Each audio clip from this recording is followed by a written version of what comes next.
Hi, my name is Ronnie Peck. I am a Los Angeles-based mom, blogger, math teacher, screenwriter, wannabe backyard homesteader, outside-the-box thinker, and someone who appreciates smiles. A few years ago, I co-wrote a script about the real-life story of a doctor who was in West Africa during the 2014 Ebola epidemic. One of the things that I deeply researched during the writing of the script was the societal impact of the epidemic. Yes, we've all seen the images of doctors in PPE and of medical tents, but how did the responses to this epidemic affect the societal dynamics? So now, or when COVID restrictions first hit 11 months ago, I immediately saw the parallels and understood the likely harms and aftermath that would come if we weren't careful. I live in Los Angeles, where we began to see the COVID restrictions go into effect, and much stronger than in many other locations. And with my background knowledge from studying the social ramifications of the Ebola epidemic in 2014, I understood the brunt of what was coming early on in all of this. As COVID restrictions, such as masks and social distancing, took over, I found it somewhat shocking how quickly our sense of humanity and shared community connection seemed to devolve. In essence, people stopped seeing people as people and started seeing them only as pathogens to avoid and fear. People began going online to post pictures of their neighbors standing too close together across the street, or wearing their masks below their nose, or playing in the park, or ratting each other out. This prevailing attitude of the dehumanization of it all really started to bother me as the months passed. When it comes to the issue of masks, I've found that most people tend to only focus on whether or not the masks are effective in stopping or spreading the virus. And while this is definitely a worthwhile conversation for us to be having, especially since the science on masks certainly isn't settled or conclusive in how they are actually working in real-world settings. Another common perspective is that, well, even if masks don't really work, that we should still wear them because they make other people feel good and there's no harm in it. But I disagree.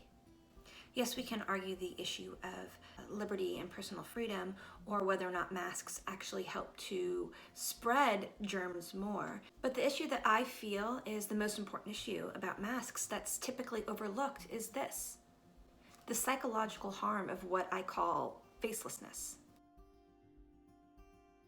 Pre-COVID, whenever we saw images of fictional characters with masks, specifically if their mouths were covered, it's an intuitive visual signal that something wrong or dangerous is happening. Bank robbers with handkerchiefs over their face, villains in superhero movies, a kidnapped victim with duct tape over their mouth. This is because our facial expressions are tantamount to our understandings of nonverbal communication. No other part of our body is as capable of expressing such complex visual communication, which is why covering our faces does in fact cause social and psychological harm, and why it's not just a minor inconvenience comparable to something like wearing pants.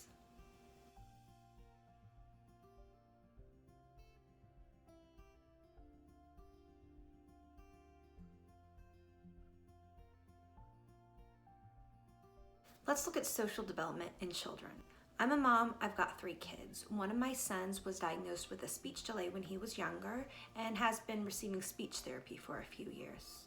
Since he started speech therapy, I've become much more acutely aware of the importance of facial and mouth movements when learning language. And it makes me worry greatly that preschool and younger children right now are missing out on so much important social and language development when they spend hours under the care of a masked caregiver. Even worse is when we require preschoolers to wear masks when interacting together. Back in December, when they started requiring masks for my 3-year-old son's preschool, I felt that I had to pull him out, because I worry that missing out on these social cues of pure facial expressions is going to cause detrimental harm to these children in the long term. Seeing smiles and facial expressions truly matter to our human connection. Within our premotor cortex and our inferior parietal cortex, there's a small group of cells called our mirror neurons. These mirror neurons are activated both when we perform an action and when we observe another person performing an action. These neurons are also an important part of our social cognition, and recent studies have shown that defects in our mirror neuron system are underlying issues in things such as autism. These mirror neurons are what allow us to understand each other's emotions and feel them within ourselves. It's what allows us to empathize. When we block off half of our faces with masks, we shut off the ability for our mirror neurons to connect to others, and it limits our ability to share that sense of humanity. It's unfortunately easy to see the deep and growing division in today's society. Yes, we have neighbors calling the cops on each other for having backyard barbecues, which is bad, but we're getting to the point where we're able to unilaterally dismiss entire swaths of people as evil. And it's becoming socially acceptable to censor and to take away people's voices just because their viewpoint isn't popular. With all of our COVID restrictions and seeing people only online, or if we're out in the real world, seeing everyone as faceless people, it becomes so much easier to dismiss people as non-human when all they are faces on a screen or faceless people walking around. This also makes it much easier to lead people to riots and violence against each other when we don't see people as people anymore. So what can we do?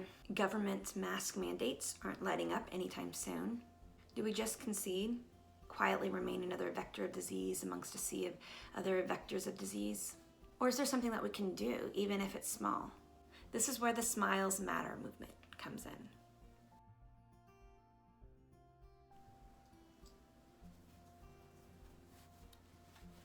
For a while now, amongst the rational COVID response people on Twitter, there'd been people talking about that it'd be nice to have some sort of signal to be able to identify each other when out in public. To know which of us out there still saw each other as people and humans and as more than just a pathogen to avoid. Ivor Cummings, who has a Twitter account with a very large following, tweeted out at the end of last year about an email he'd received with the idea to wear smiley face buttons. And the idea took off. A lot of people on Twitter started adding a smiley face to their profile picture or adding the emoji to their username. Knowing that we needed a more central location with information about the Smiles Matter movement, I volunteered to jump on board and started the smilesmatter.info website. It's only been a month, but everything is coming together very quickly. We're adding resources and research to the website, as well as setting up ways to be more active to help spread the Smiles Matter message with a wider audience. It's a really exciting movement that's getting off the ground organically, and we're starting to get some attention.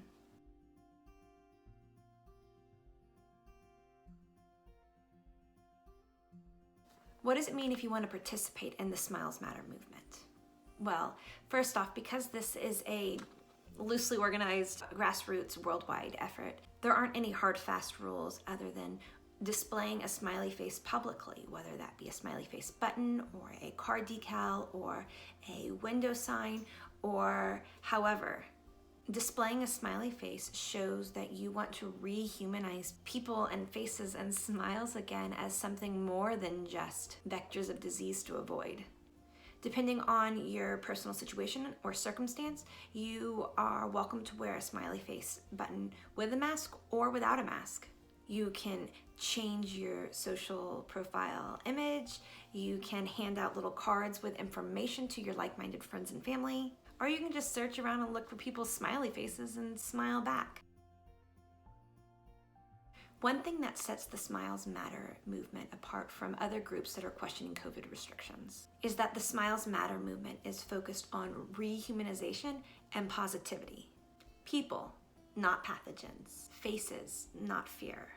This is the biggest change needed in today's world, bringing the focus back to seeing each other as people. Something as small as just your smile has the ability to make a profound impact on the world around you. If you feel the same, join us.